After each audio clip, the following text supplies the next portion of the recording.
자, 오늘 이 8장, 시편 8장은 참 아름다운 시입니다. 참 아름다운 시예요. 짧은 구절이지만 너무 아름다운 시고, 시편 가운데서도 유명한 구절이고, 또 이 시가 우리 감사하는 찬양에도 있었는데 나중에 부르겠습니다. 하나님의 창조, 하나님이 지으신 하늘과 달과 별들, 이렇게 노래하죠. 하나님이 지으신 세계, 우주 만물. 자, 오늘 여기에서 그 하나님이 지으신 세계, 달과 별과 그 하늘을 얘기하는데, 그게 얼마나 큰가. 하나님의 손으로 지으신, 손으로 지었다고 그러죠. 하늘과 별과 달들을.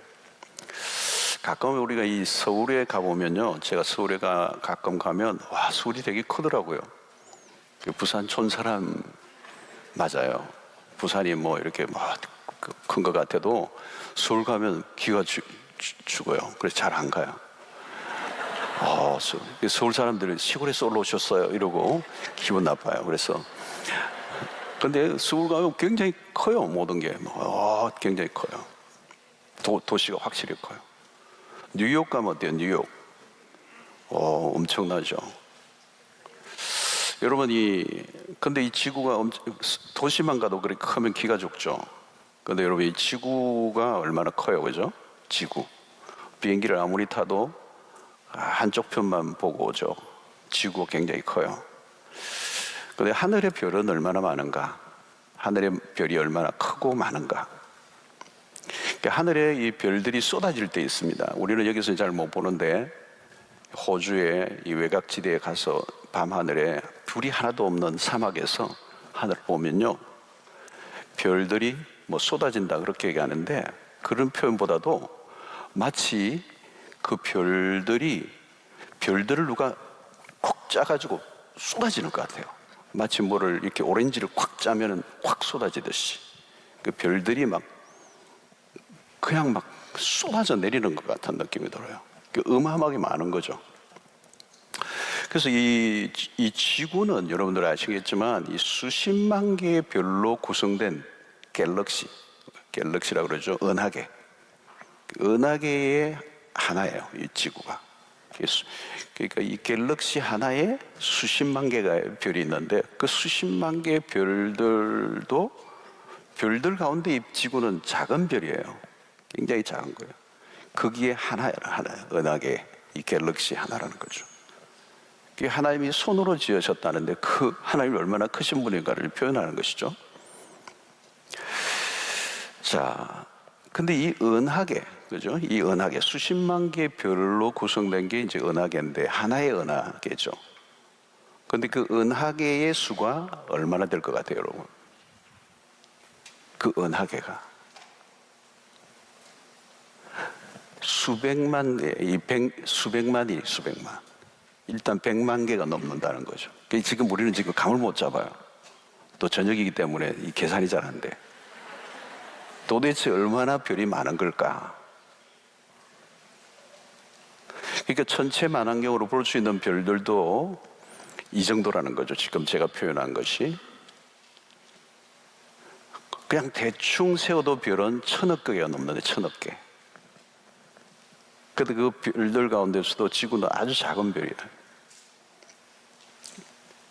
여러분, 상상을 좀 하셔야 돼요. 일단 힘들어도. 별을 셀 수 있는 과학자는 없어요. 아무도 몰라요, 별이 얼마나 많은지. 천체만환경이 발달된 만큼만 볼 수 있기 때문에, 그죠? 근데 그 천체만환경으로 볼 수 없는 과학의 어떤 기술로 다가갈 수 없는 별들이 많아요. 이 별을 셀 수 있는 분은 딱 한 분밖에 없어요. 지으신 분, 하나님만 셀 수 있죠. 자, 시편 147편 4절에 이런 표현을 씁니다. 그가 별들의 수효를 세시고. 그가 누구예요? 하나님이죠. 하나님이 별들의 수효를 세신다는 거예요. 그것들을 다 이름대로 부르시는도다. 하나님의 이름을 다 지었어. 별 하나, 별 둘. 그 별들의 이름을 다 지으시고 부르신다는 거예요. 자, 이 별들에 비해서 지구는 매우 작아요. 근데 여러분, 우리가 여행을 다녀보지만 지구는 생각보다 작지 않죠. 그죠? 우리가 보기에는 어마어마해요. 하나님이 지으신 세계는 너무 커서 우리의 상상을 넘어서는 것입니다. 거대한 우주 속에, 하나님이 그 만드신 그 우주, 근데 그 우주 속에 있는 우리는 누구인가라는 겁니다. 이게 지금 시편의 이 시인이 지금 우리를 그 어마어마한 우주, 그것을 만드신 하나님과 우리 자신을 연결시키고 있는 것입니다. 그 우주 속에, 그 거대한 우주 속에 있는 나는 누구인가? 나는 지금 어디에 있는가? 이걸 우리가 생각해 볼 수 있습니다. 자, 크단 우주 가운데 서울만 가도 나는 작은 존재처럼 느껴져. 근데 거대한 우주 가운데 인간은 너무도 작고 초라해요. 점 찍을 수도 없는 작은 존재라. 자, 여러분, 우리가 오늘 여기서 이제 관심을 가져야 될 중요한 주제 중에 하나는 정체성입니다. 아이덴티티예요. 아이디라고 그러죠. 나는 누구인가? 알고 있다고 해도 어떤 사람은 알고 있는 분들이 있을 거예요. 다는 아닐 거예요. 나는 누구인가를 알고 있는, 온전히 제대로 이해하고 있는 사람이 많지 않아요. 알고 있다고 해도 종종 확인을 해야 돼요. 정체성은 쉬운 것 같은 것 같지만 어려운 주제예요. 어려운 주제예요. 쉽다고도 생각할 수 있는데 아주 어려워요. 여러분, 우리의 인생이 흔들리는 이유는 딴 데 있지 않습니다. 이 정체성입니다. 정체성. 정체성은 가장 근본적인 것입니다. 핵심적인 주제예요. 그래서 빨리, 저는 이제 중고등부 때, 특별히 고등부 때예요. 대체적으로 우리 목사님들 그렇고 보면 많은 분들 만나면 고등학교 때 이렇게 정체성에, 예수님을 만나고 정체성이 회복되고 자기를 발견해요. 하나님을 만나야 내가 누구인가를 발견할 수 있는 거거든요. 이게 빨리 잡혀야 돼요. 이게 빨리 잡혀야 돼요. 정확하게 나는 누구인가를 말할 수 있는가 하는. 행복한 사람들은 딴 사람들 아닙니다. 이게 정리가 돼 있어요. 이게 분명히 정리가 되어 있기 때문에 행복한 삶을 살아요. 만족도가 높아요. 그래서 복된 삶을 살았던 사람들은 다 예외 없이 정체성이 정립된 사람, 또 무엇보다도 빨리 정립된 사람. 학창시절에 일찍부터 그게 정리된 사람은 방황이 이미 끝이 나버려요. 근데 방황하는 이유는 뭐예요? 나이가 들었는데도 계속 방황하는 사람이 있어요. 이게 안 돼 있기 때문에. 이게 정체성은 어떻게 가질 수 있는가? 자, 여러분, 오늘 우리가 이 찰스 다윈의 얘기를 하지 않을 수 없는데, 이 진화된 고등한 동물로 보죠, 인간을. 그죠? 이 진화론. 진화됐다는 거예요. 동물에서 진화됐다는 거예요. 오랜 시간, 수백억 년, 이래 다 얘기하는 거는 다 진화론 얘기입니다. 진화론자들의 얘기입니다. 여러분, 이 다윈이 인간에게 미친 악영향은 엄청난 거예요. 이 다윈의 진화론적인 관점에서 세계관에 인간은 뭐예요? 우연한 존재예요. 우연한 존재예요. 거기서 무슨 선한 정체성이 나올 수가 없어요. 그냥 우연히 나온 거예요. 그리고 그 동물에게서 조금 나은 존재. 이 세상에 여러분, 우리 자녀들이 다 여기에 영향을 받고 있습니다. 많은 사람들이 여기에 오염되어 있어요. 창세기 1장 1절에 하나님이 태초에 천지를 창조하셨다는 이 말씀을 믿지 않으면 다 여기에 들어가 있는 겁니다. 1장 1절을 믿는 게 그렇게 중요한 거예요. 자, 칼 막스는 이런 공산주의 이론을 만든 이 칼 막스는 유물론적인 관점이에요. 유물론적 관점. 유물론적인 관점에서 모든 걸 보는 겁니다. 인간도 그렇게 평가하는 거죠. 그러니까 인간의 영혼이라는 것은 무시해요. 인간의 영혼이라는 거, 이걸 다 무시하는 거예요. 보이는 것, 물질. 그러니까 인간도 물질의 하나예요. 그러니까 그런 세계관을 가지고 인간을 들여다보면 물건이에요, 물건. 물질계예요. 그러니까 사람의 생명, 그 영혼 이런 걸 귀중하게 여기지 않기 때문에 마음대로 죽여도 돼요. 죽일 수 있어요. 잔인하게 사람들을 죽이죠. 자, 이런 세계관입니다. 세계관. 자, 성경적 세계관을 우리가 보는 거죠. 하늘과 땅 차이에요. 세계관이 완전히 다르는데 오늘 그것을 우리가 보는 것입니다. 1절부터 우리가 성경을 좀 보겠습니다. 여호와 우리 주여, 주의 이름이 온 땅에 어찌 그리 아름다운지요, 주의 영광이 하늘을 덮었나이다. 자, 다윗은 온 땅에 가득한 하나님의 영광을 노래하고 있습니다. 하나님이 얼마나 위대하신 분인가를 먼저 이 시인이 노래를 해요. 다윗이죠. 광대한 하나님을 찬양합니다. 그래서 오늘 3절도 다시 보면 주의 손가락으로 만드신 주의 하늘과 주께서 베풀어 두신 달과 별들을 내가 보니. 자, 이 하나님을 의인화해서 표현하는 겁니다. 하나님이 뭐 손가락이 있는 게 아니죠. 의인화해서 우리가 표현한 겁니다. 근데 문제는 하나님이 얼마나 위대한 분인가를 노래하죠. 자, 여러분, 창조의 세계를 어떻게 바라볼 것인가? 우리는 세상의 사람들과 다르게 창조의 세계를 바라보는 눈을 길러야 돼요. 여러분, 우리는 어디에서나 하나님의 신성을 느낄 수가 있습니다. 저는 오늘도 아침에 새벽에 비가 막 내리는데 저는 뭘 느끼느냐면 온 대지를 지금 하나님이 적시는 거죠.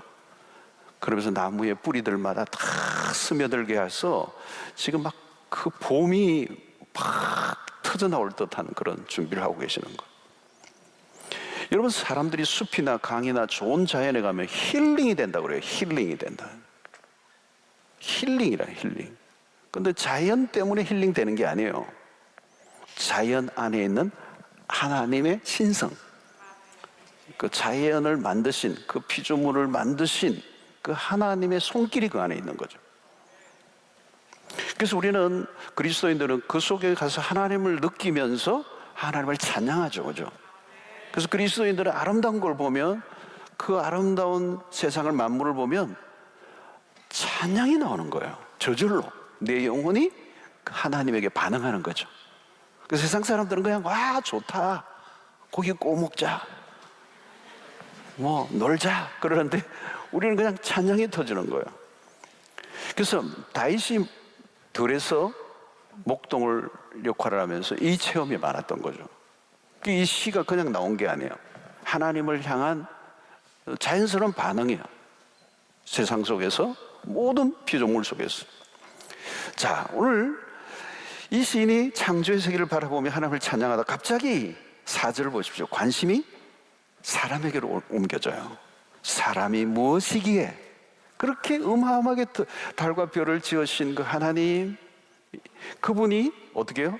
사람이 무엇이기에 주께서 그를 생각하시며 인자가 무엇이기에 주께서 그를 돌보시나이까. 여기 사람이 무엇이기에 이랬어요. 사람이 무엇이기에 주께서 그를 생각하시며, 그 우주 어마어마한, 아까 얘기했죠, 갤럭시, 어마어마한 별들, 그 속에 있는 지극히 작은 지구, 그 안에 먼지 티끌만큼도 작은 존재인 나인데 하나님이, 주께서 사람을, 그를 생각하신다는, 주께서 그를 돌보신다는 거예요. 그래서 거대한 우주 속에서 지극히 작고도 작은데 하나님이 다윗 자신에게로 관심을 돌리시는 것에 감격하고 있는 거예요. 여러분, 여기서 우리는 다윗의 이 시에서 감격을 느낄 수가 있어야 돼요. 감격. 너무도 광대해서 다 표현할 길이 없는 하나님께서 너무도 보잘것없는 나를 생각하셨다는 것에 대한 감격이에요. 밤하늘의 별을 보던 어린 목동에 불과한 자신을 알아주시고 사랑해 주시는 것을 생각할 때 그런 감격하고 노래하는 거죠. 여기 생각하신다, 돌보신다, 매우 개인적인 표현들이에요. 그냥 불특정 다수가 아니라 나를 생각하시고 나를 돌보시는 개인적인 표현이에요. 자, 그런데 오늘 이 4절에 인자라는 단어는 히브리어로 벤 아담이에요. 벤 아담. 이게 무슨 표현이냐면 흙의 아들. 흙의 아들. 흙에서 와서 흙으로 돌아갈 수밖에 없는 연약한 인생. 그게 인자예요. 인자. 벤 아담이에요. 다시 말하면 아주 작고 별 볼 일 없는 인간이에요. 한순간 잠시 왔다가 사라져버릴 수밖에 없는 인생. 훅 하면 날아가 버릴 수밖에 없는 티끌 같은 인생. 사실 그렇죠, 여러분. 거대한 우주 속에 인간이라는 존재는 너무도 작은 거예요. 우주 안에서 인간이라는 존재는 보이지 않아요. 근데 하나님은 그 존재를 특별한 관심을 보이고 계신다. 사람이 무엇이기에 그를 생각하시며 인자가 무엇이기에 그를 돌보시나이까. 자, 이 말은 그 우주의 크단 세계 속에 하나님이 렌즈를 줌인 하시는 거예요. 줌인. 그래서 클로즈업을 해서 너무도 작고 작은 존재를 클로즈업해서 하나님의 시선 앞에 크게 확대되게 하세요. 하나님의 시야를 가득 메꾸어 채우실 만큼 확대하셔서 우리를 돌보신다, 바라보신다는 거예요. 자, 여러분, 여기에서 인간은 누구입니까? 여기서 인간은 하나님의 사랑의 대상이에요. 관심의 대상이라는 거예요. 하나님의 마음에 두신다는 거예요. 하나님이 기억하신다는 거예요. 하나님의 마음 안에 우리가 있다는 거예요. 하나님께서 우리를 지켜보고 있고 1대1의 관계로 이끌어 주신다는 거예요. 자, 여러분, 이런 표현들은 성경에 아주 꽉 차 있습니다. 시편 49편 19절 같은 15절 같은 말씀은 정말 와닿는 거죠. 여인이 어찌 그 젖 먹는 자식을 잊겠으며 자기 태에서 난 아들을 긍휼히 여기지 않겠느냐. 그들은 혹시 잊을지라도 나는 너를 잊지 아니할 것이다. 하나님의 돌봄의 대상, 티끌같이 지극히 작은 존재를 하나님의 관심의 대상으로 끌어올리시는 거예요. 자, 5절을 보십시오. 그를 하나님보다 조금 못하게 하시고 영화와 종기로 관을 씌우셨나이다. 이런 이전 개혁판에는 뭐라고 했느냐면 저를 천사보다 조금 못하게 하시고 이렇게 했어요. 그 번역보다 이번에 개혁 개정이 훨씬 잘 됐어요. 천사보다 우리가 못하다고?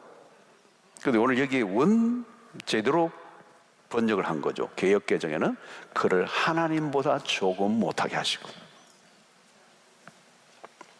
자, 그러니까 이 천사는 원문상으로 엘로힘이에요. 여기 엘로힘. 이 뭐냐? 하나님이에요. 하나님. 하나님보다 조금 못하게 하시고. 여러분, 우리가 앞에서 하나님이 얼마나 위대하신 분인가를 표현했습니다. 근데 그 하나님이 우리가 그 하나님보다 조금 못하게 하신다. 여러분, 우리가 하나님하고 비교가 됩니까? 하나님보다 조금 못하게 하시고, 이 말은 엄청난 얘기예요. 엄청난 얘기. 엄청난 얘기. 하나님은 우주 만물 중에서 인간을 다른 것과 비교하는 것이 아니라 하나님 당신과 비교하시는 거예요. 놀라운 일입니다. 인간의 존재를 한없이 끌어올리고 있는 거죠. 영화와 종기로 관을 씌우셨나이다. 여러분, 이 영화와 종기라는 말은 하나님에게만 붙일 수 있는 단어예요. 근데 우리에게, 사람에게 영화와 종기로 관을 씌웠다는 거예요. 우리를 어디까지 올려주시는가요? 상상을 할 수가 없어요. 열등한 존재로 만들지 않았다는 거예요. 동물 중에 하나로 만들지 않았다는 거예요. 여러분, 인간이 얼마나 존귀한 존재인가. 창세기 1장에 하나님이 창조하실 때 그 종류대로 지으셨다고 그랬어요. 종류대로, 그 종류대로. 말은 말과 같이, 개는 개와 같이, 나귀는 나귀 같이. 그러나 사람은 사람같이가 아니라 사람은 하나님같이 지으셨다는 거예요. 하나님의 형상대로 지으셨다. 인간이 하나님은 아니에요. 그러나 인간은 하나님과 같이 지음받은 존재. 여러분, 별 볼 일 없는 존재가 아니에요. 더 이상 우스운 존재가 아니에요. 우연히 태어난 존재가 아니에요. 동물에서 좀 더 발전된 존재가 아니에요. 하나님의 창조 안에서 인간이라고 하는 것은 가장 존귀한, 여기에는 뭘 포함하는 것입니까? 무한한 가능성, 하나님보다 조금 못하게 하시고. 사랑하는 성도 여러분, 우리가 우리 자신을 어떻게 보느냐가 중요하지 않아요. 하나님이 우리를 어떻게 만드셨느냐. 하나님이 만드신 것 중에 최고의 걸작인 나.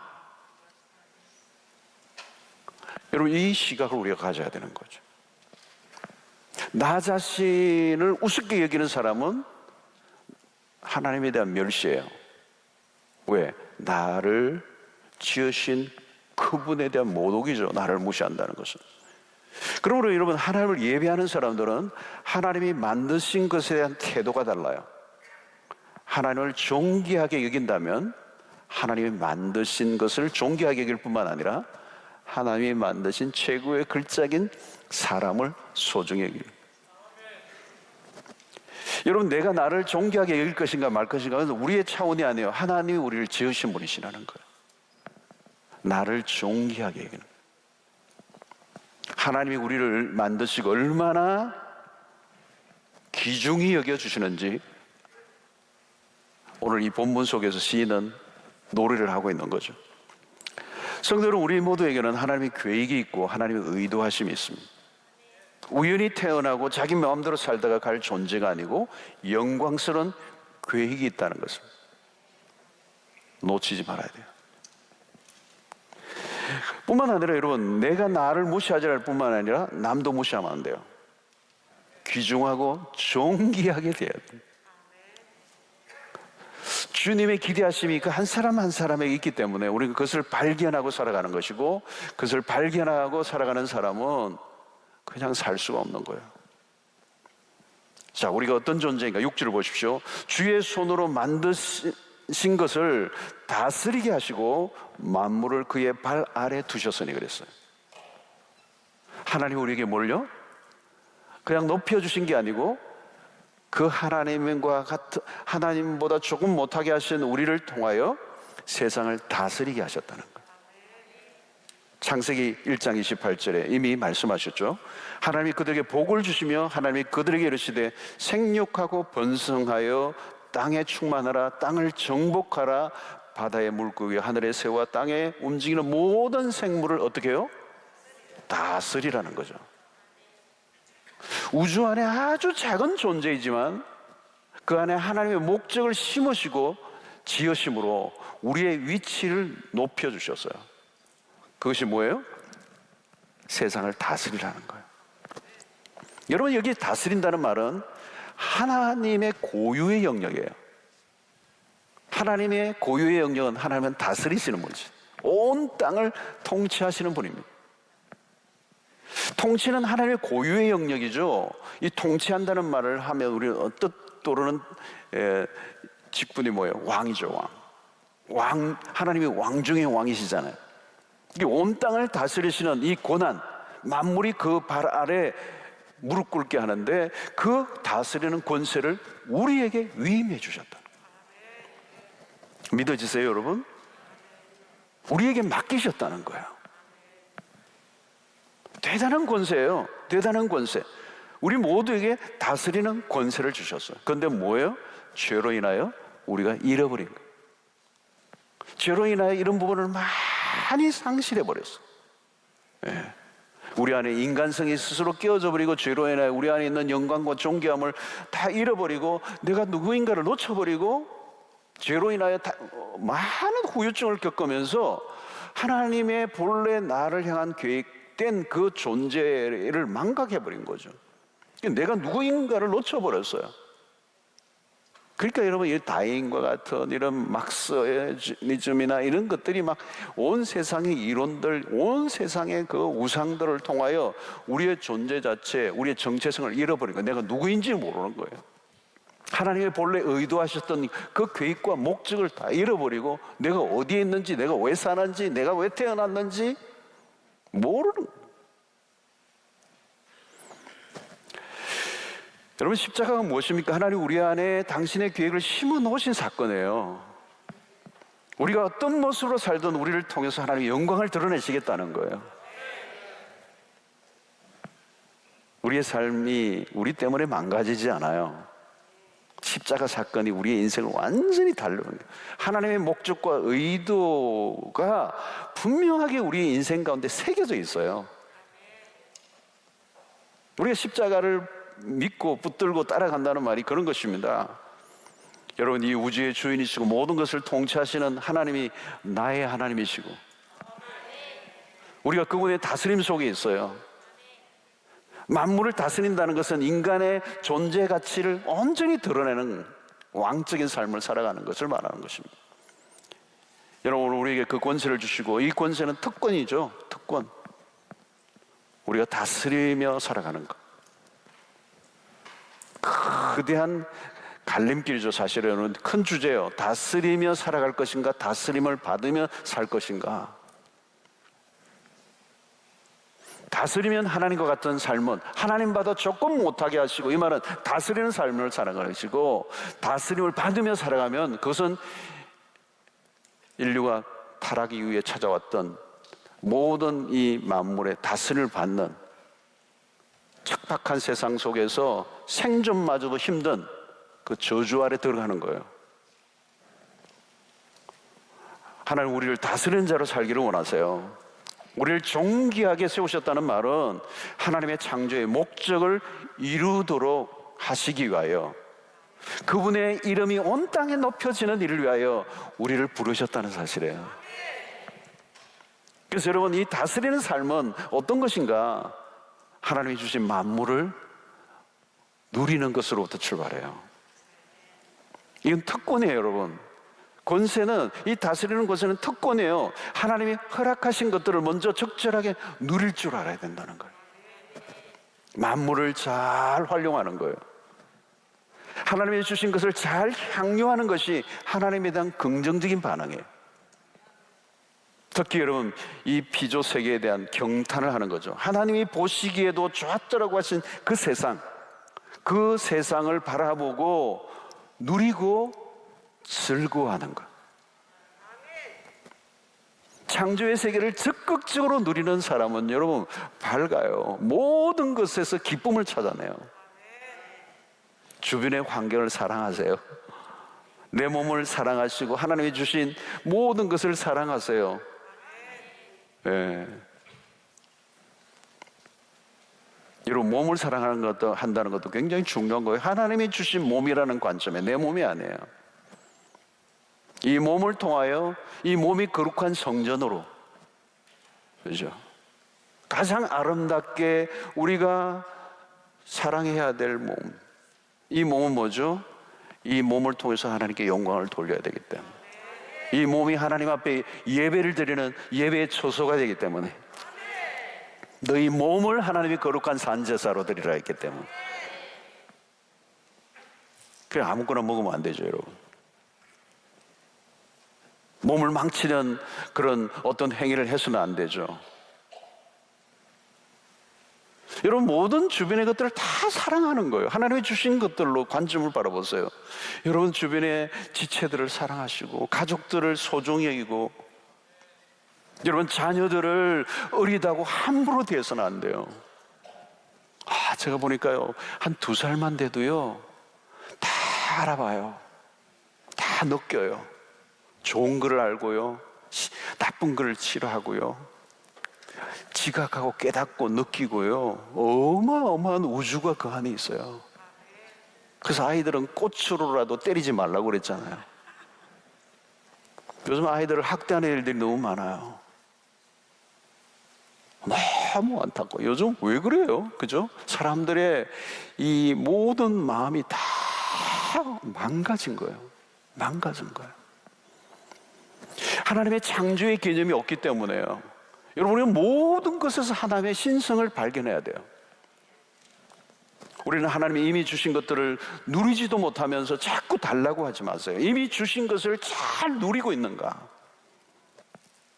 하나님이 주신 창조의 세계의 풍성함. 오늘도 여러분 공기가 너무 좋은, 매우 좋음. 이런 날은요, 창문을 열고 하셔야 돼요. 그렇죠? 누리시라는 거죠. 그렇죠? 지난 월요일 날은 제가 우리 목사님 몇 분 하고 막 이렇게 산책을 하는데 점심 때 너무 아름다운 거, 너무 좋은 거예요. 너무 아름다운, 너무. 그 꽃 한 송이, 그 바람 소리, 그 파도 소리, 그 맑은 태양, 돈으로 어떻게 따져요, 여러분? 따질 수가 없어요. 여러분, 하나님의 창조 세계를 이 땅에 보내셨는데, 창세기를 보십시오. 하나님이 주셨는데 모든 걸 다 만드시고 난 다음에 인간을, 그죠? 그 모든 에덴 동산의 풍성함의 수취인이 누구예요? 배달을 하나님이 하셨는데 누가 수취한 거예요? 아담과 하와에게 주셨어요.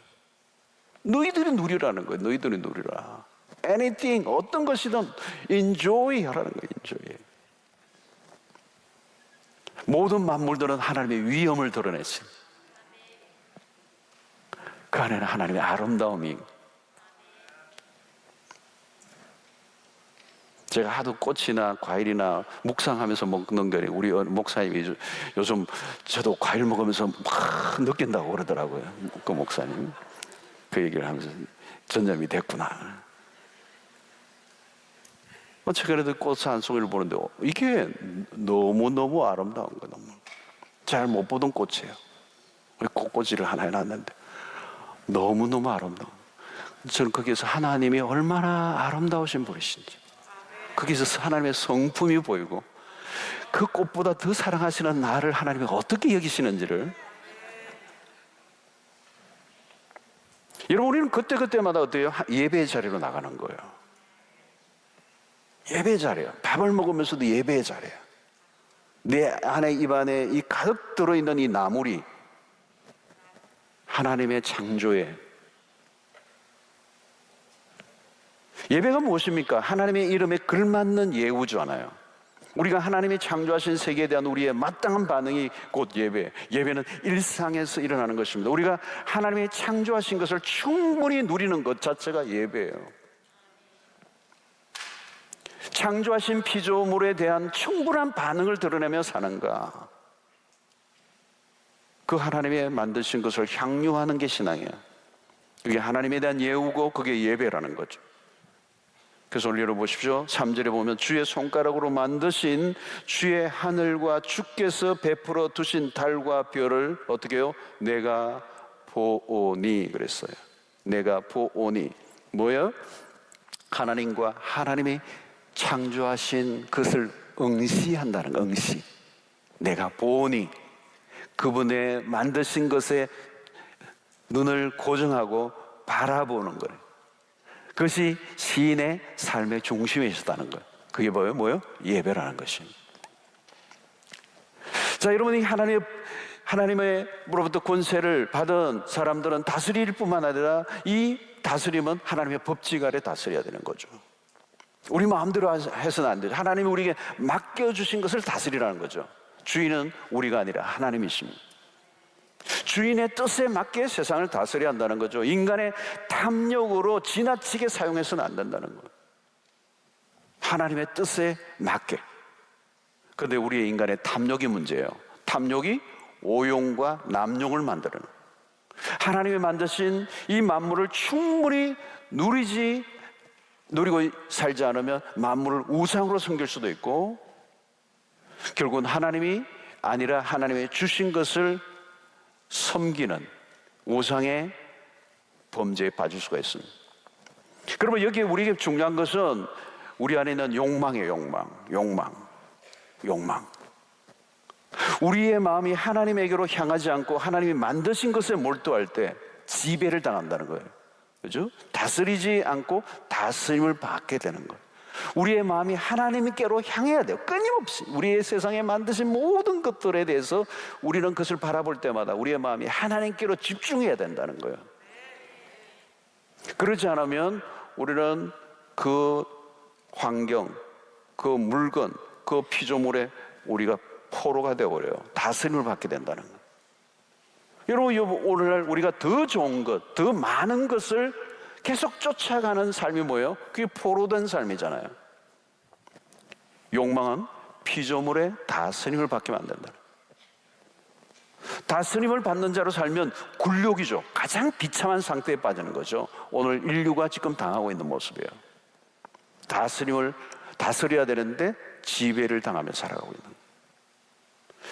여러분, 특권만 있는 것이 아니라 이 다스리는 것 안에는 책임도 동시에 주어졌습니다. 우리가 누릴 뿐만 아니라 보존해야 될 사명도 있다는 거예요. 여러분, 이 지구도 우리가 잘 사용해야 되죠. 여러분, 이 지구는 그냥 지구가 아니고 하나님의 창조의 작품이에요.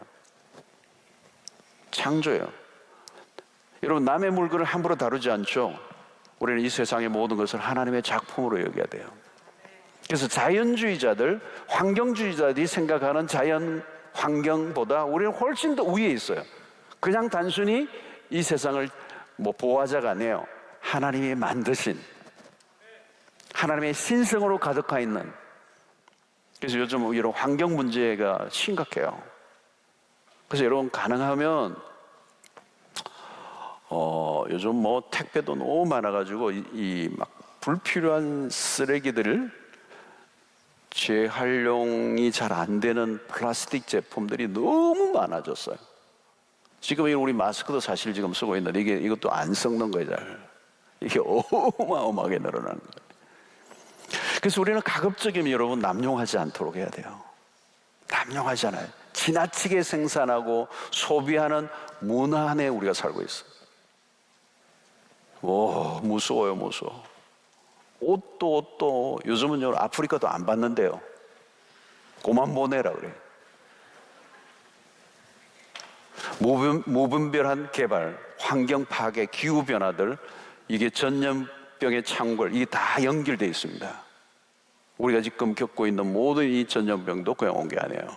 인간의 탐욕과 연결되어 있어요. 하나님이 보시기에 좋았더라고 하신 세상이 많이 망가져 있거든. 썩어져 가고 있는 거죠. 이 안에 뭐가 있습니까? 인간의 욕망이에요, 욕망. 욕망을 다스리지 않으면 하나님이 주신 것들을 파괴할 가능성이 높아요.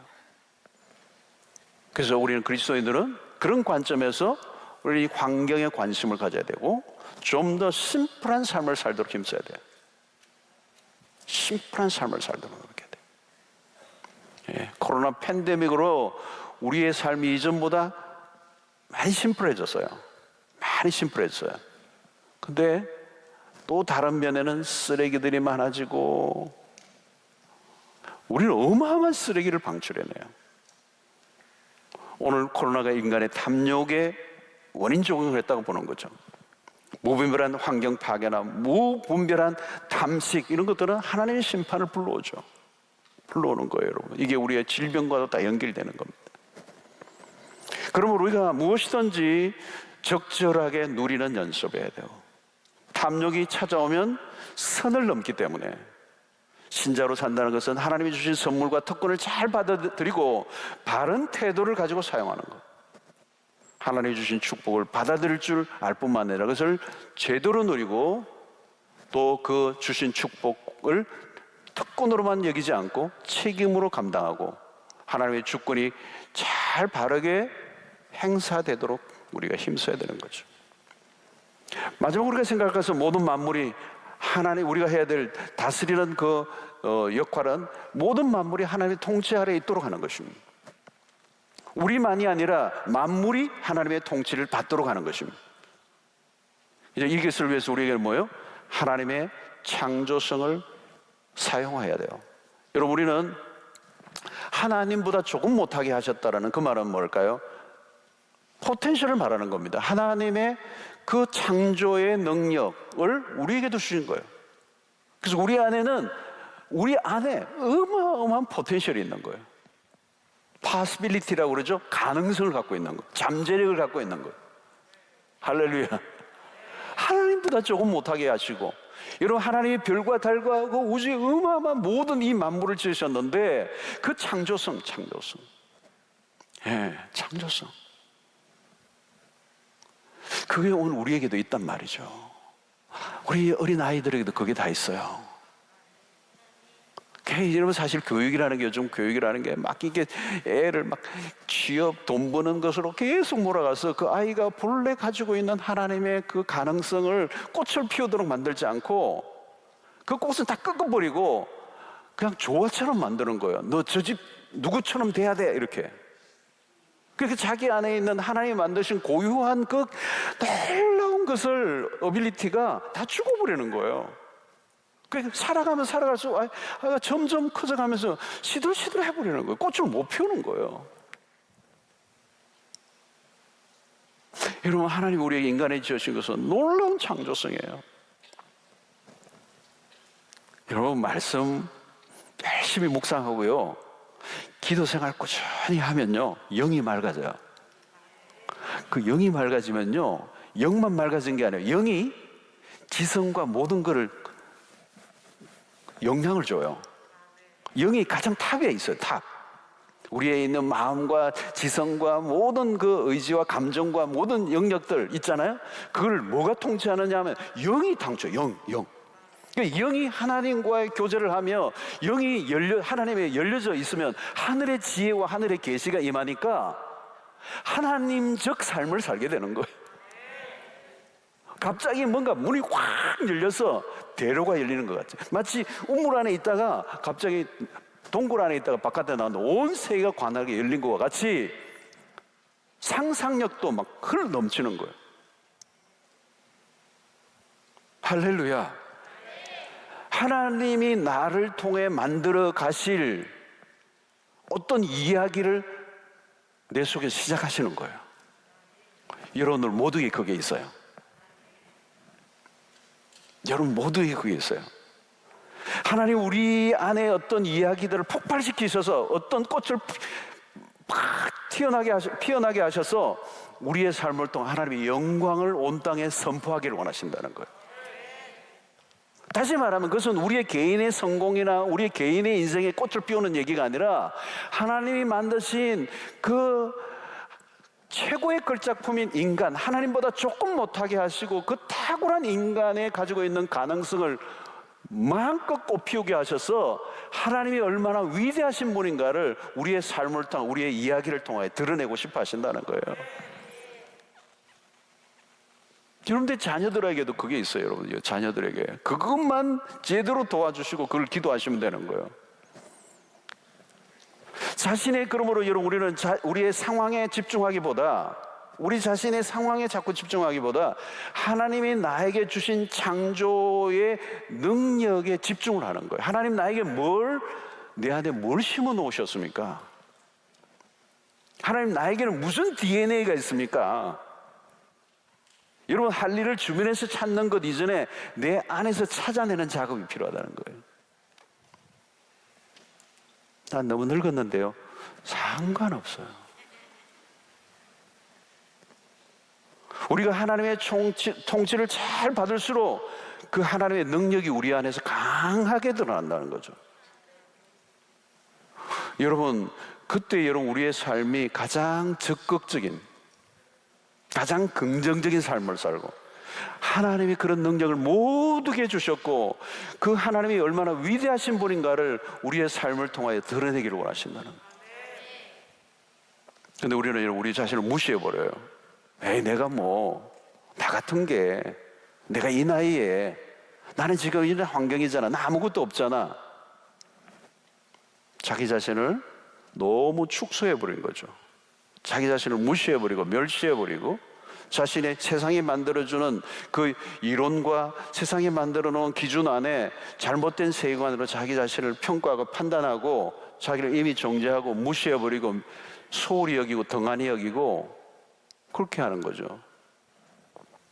사랑하는 성도 여러분, 오늘 하나님이 우리에게 주신 이 시편 8편의 그 우주의 광대함을 표현하시던 그 하나님이 그 우주의 광대함 속에서 티끌과 같은 별 볼 일 없을 것 같은 한 인간에게 종기로 관을 씌우시고 영화로 관을 씌우시고 하나님보다 조금 못하게 하시고 이 온 땅의 우주 만물을 다스리게 하셨다는 거예요.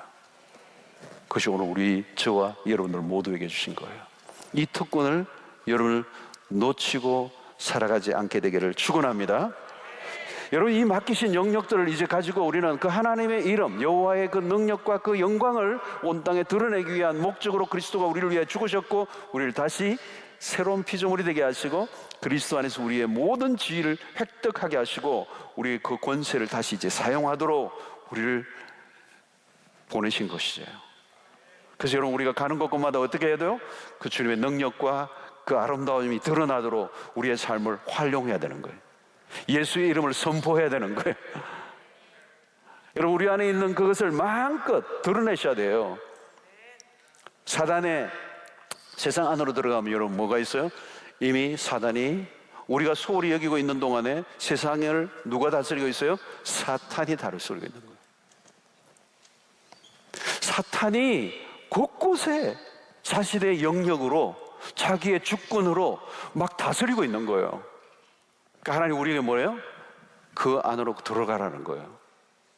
사단이 지배하고 있는 그 영역 안으로 들어가 우리로 하여금 다시 그 영역을 빼앗아 탈환하고 하나님 앞에 그 영역들 안에 다시 한번 모든 사람들의 입술을 통해 하나님 앞에 영광을 돌리도록 우리의 삶을 드려야 하는 것입니다. 여러분, 이제 그래서 이런 뭐가 일어난 거죠? 영역 다툼이 일어난 겁니다. 마귀에게 빼앗긴 영역들 다시 탈환해라는 거죠. 우리가 관심을 두지 않으면 마귀는 활기를 칠 거라는 거죠. 활기를 칠 거라는 거죠. 하나님 우리를 그냥 다스리라고 하지 않으셨습니다. 다스릴 권세를 주셨습니다. 권세를 주셨어요. 그래서 오늘 2절을 보십시오. 2절 참 멋있는 말씀이에요. 2절, 주의 대적으로 말미암아 어린 아이들과 젖먹이들의 입으로 권능을 세우시며 이는 원수들과 보복자들을 잠잠하게 하려 하심이니이다. 놀라운 일이에요. 어린아이들, 젖먹이들의 입으로 권능을 세우신다 그랬어. 여러분, 어린아이뿐만 아니라 여기 뭐예요? 젖먹이들. 그 젖먹이들을 사용하셔서 세상을 떨게 하신다는 거예요. 승리의 삶을 약속합니다. 그 젖먹이는 젖먹일 뿐이에요. 그런데 그 입술을 통하여 그런 대적들을 떨게 하시는 그 능력과 역사는 어디로부터 오는 것입니까? 하나님이 주신다는 거예요. 자, 오늘 여기 젖먹이보다 다 수준이 높죠? 그죠? 젖드시는 분도 안 계시죠? 젖먹이를 통해서도 그런 역사를 하신다는 거예요. 그렇다면 여러분들은 하고도 남습니다. 하나님이 모세를 부르실 때 모세, 나는 말을 할 줄 모른다고 그랬어요. 근데 하나님이 그러죠. 말 못하는 건 문제가 안 된다는 거예요. 너 말 하나 못하나 상관없다. 아론 붙여주면 되고 그건 상관없고 내가 너를 사용한다는 거예요. 너 막대기 하나만 들고 가면 돼. 바로 앞에 나가는 것은 너의 말 잘함, 너의 능력이 아니고 내가 너에게 권세를 주어서 너에게 위임해서 갈 테니까 내가 나와 같은 하나님과 같은 능력이 너를 통해 나올 거라는 거예요. 모세가 40년 동안 광야에서 아무것도 양떼 치고 처갓집 눈치 보며 살았던 정말 보잘것없는 인생이었어요. 하나님이 가라는 거예요. 너희를 통하여 내 능력이 드러날 거라는 거예요. 여러분, 나를 부르신 분의 능력만 의지하면 되는 거예요. 하나님이 원하시는 것은 당신의 영광이 온 땅에 충만하게 되는 일. 그 일에 충실할 때 하나님의 능력이 우리 안에서 넘쳐난다는 거죠. 어린 아이와 젖먹이를 통해서 하나님은 예배를 받기를 원하시는 하나님이죠. 나는 어린 아이를 통해서도 젖먹이를 통해서도 나는 영광을 받는다. 당신의 능력을 드러내신다는 거예요. 우리의 존재, 우리의 신분, 우리의 위치, 우리의 능력 상관없어요. 하나님 우리를 존귀하게 만드셨을 뿐만 아니라 세상을 다스리는 지혜와 권세를 주셨어요. 사랑하는 성도 여러분, 오늘 여러분들이 세상 속에서 관심을 가지고 있는 분야를 잘 한번 보시기 바랍니다. 그냥 단순히 내가 무엇을 해야 돈을 벌 건가 이렇게 목표를 두면요, 그 인생이 꼬이기 시작한 거예요. 꼬이기 시작한 거예요. 돈 버는 거 쉽지 않아요. 돈 버는 사람이 정해져 있어요. 나 보니까 다 옛날에 아버지들은 다 사업에 실패했더라고. 성공한 아버지들 거의 못 봤어. 우리 집안이 이렇게 됐는데 아버지가 사회가 망쳐가지고 나는 99명 거의 다 그랬어요. 아버지는 다 망하는가 보면. 저희 아버지도 마찬가지.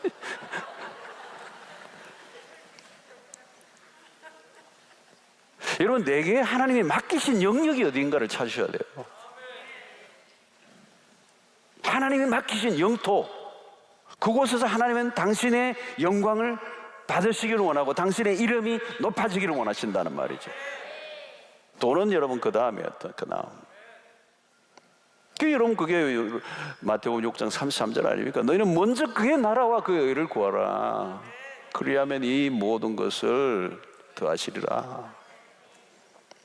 하나님의 부르심을 따라 살면 먹고 사는 문제는 하나님의 것으로 넘어가요. 내 편의 게 아니에요. 하나님이 먹고 마시는 것, 살든 죽든지 하나님이 결정하시는 거예요. 하나님이 뭐 안 주시면 안 주시는 거 끝나는 거고, 주시면 주시는 것으로 끝나는 거고. 여러분, 때로는 먹고 사는 게 힘들어도요, 하나님의 사명을 따라 살면 만족도가 높아요. 예수 믿는다고 다 형통하지 않아요. 여러분, 바울도 마찬가지고 예수님도 마찬가지요. 십자가라고 하는 것은 가장 처절한 실패잖아요. 근데 그걸로 끝나지 않죠. 부활이 오잖아요, 부활. 그래서 여러분, 이 복음은요, 예수 그리스도의 탄생과 십자가, 부활이라고 하는 이 세 가지 큰 축이 있는 거예요. 그래서 예수 믿는 사람들은 반드시 예수 그리스도의 십자가와 이 부활이라고 하는 걸 확실하게 붙잡고 있기 때문에 우리는 어떤 경우에도 이 부활의 신앙을 믿는 사람은 마지막이 승리예요, 승리. 젖먹이와 어린 아이들 통해서도 이 약속이 뭐예요? 이 승리를 약속하는 거예요. 우리는 실패하지 않는다는 거예요. 하나님 우리에게 권세를 주신 이유가 뭡니까? 하나님의 나라 확장과 완성이라는, 그냥 다스리는 게 아니에요. 하나님의 섭리를 이루어 가시도록 하나님 우리를 쓰신다는 거예요. 쓰시겠다는 거예요. 그러니까 권세를 주시는 거죠. 여호수아와 갈렙과 같습니다. 그들은 가나안 정복에 적극적이죠. 왜 그렇습니까? 땅을 단순히 차지하자는 게 아니에요. 성공을 말하는 게 아니에요. 하나님의 약속에 대한 신뢰, 하나님이 이루실 계획을 미리 바라보고 믿었던 거예요. 우상들의 지배 아래 있는 세상을 하나님이 통치하시는 곳으로 바꿔갈 사명이 가나안 땅은 우상으로 바글바글하는, 하나님을 대적하는 그 문화로 꽉 차 있는 그 원주민이라고 그러는데, 그 원주민은 사실은 그들이 원주민이 아니에요. 원주민은 하나님의 원주인이시고 당신의 백성들 그것을 심으시기를 원하시는데, 이 잘못된 우상을 우월거리는 하나님을 대적하는 백성들이 그 땅을 빼앗아 있는 거죠. 그래서 재탈환하게 하시는 거란 말이에요. 여러분, 오늘 이 세상의 모든 것들도 하나님이 재탈환하기를 원하셨어요. 본래는 하나님 이 우주 만물을, 하나님이 당신의 백성들이 이 땅을 청지기로 맡기시고 이 땅을 통치하고 다스리고 정의가 강물처럼 온전한 것이, 모든 무질서가 질서로 돌아가게 하고 모든 것이 흉악한 것들이 아름다운 것으로 변하도록 만드는 그 일을 봐요. 우리를 맡기셨는데 우리가 그것을 등한히 하니까 온 세상이 마귀판이고 귀신판이고 악인들이 득세를 하고 거짓된 것이고 그냥 온 땅을 지배하는 이 땅으로 바꿔버린 거예요. 그러니까 점점 우리는 더 밀려나고 오히려 눈치 보고 살아가는 변두리 인생이 돼버린 거죠. 그래서 가나안을 정복하라는 것과 똑같아요. 오늘 말씀은 어디에서나 여러분 예수의 이름을 선포하시기를 바랍니다. 직장에서도 마찬가지예요. 쫓겨날 것 같아가 눈치 보지 마세요, 여러분. 무슨 눈치를 봐요, 눈치. 하나님의 백성들이 여기에 청지기를 우리에게 맡겨진 땅이에요, 여러분. 직장에 가서도 여러분 눈치를 왜 봐요? 여러분 사장을 위해서도 막 확실하게 기도하시고요. 그리고 내 기도가 먹히는 게 사장이 알게 하셔야 돼요. 내가 빌붙어서 먹고 살기 위해서 눈치 보고 사는 존재가 아니에요, 여러분. 우리는 눈칫밥 맛없어요. 당당하게 해야 돼. 내 쫓아내면 이 집 힘들걸. 그런 자신감이 있어야죠, 여러분. 하나님의 백성 때문에 그 회사를 나를, 우리 가정을 지키시기 위해서 이 사장이 먹고 살고 있는 거예요. 할렐루야. 안 되던 것도 되게 하시고 말이에요. 수세에 몰려들지 마세요. 움츠러들지 마세요. 기죽지 마세요. 하나님은 어린아이 젖먹이를 통해서도 위대한 역사를 이루세요. 대적들을 떨게 하세요. 하나님의 의도하신 본래 모습을 회복할 수 있기를 바랍니다. 지금 오늘 이 시편 안에는 그런 어마어마한 게 들어있는 거예요. 그 셀 수 없는 우주 만물, 그 속에 티끌 같은 존재를 하나님은 훅 불면 사라져버릴 수밖에 없는 벤 아담. 근데 하나님은 그리스도를 통해서 우리를 다시 구원하시고 우리를 이 땅을 우리에게 맡기시고 당신의 선하시고 높으신 아름다운 이름을 온 땅에 높임을 받기 위하여 우리를 부르시고 우리의 그 거룩한 목적을 위해서 우리를 불러주시고 우리에게 권세를 주시고 우리에게 능력을 주시고 가능성을 주시고 창조성을 주시고 위대한 잠재력들을 주셔서 우리를 통하여 온 땅이 깜짝 놀라게 하시는 역사를 이루기를 원하시고 예수의 이름을 선포할 때 이 귀신들이 떠나가는 역사가 일어나고 사단이 한 길로 왔다가 7길로 도망가는 역사들이 일어나고 하나님이 맡기신 영역들을 이제 하나님의 주권이 회복되도록 하셔야 돼요. 하나님의 왕되심을 선포하셔야 돼요. 이 땅의 주인은 왕이신 하나님이시란 말이죠. 그분만이 영광을 받으시고 그분이 주인이시고 우리는 그분의 위임을 받은 그 권세를 가지고 그분의 이름이 온 땅에 높임을 받도록 하는 일에 쓰임받는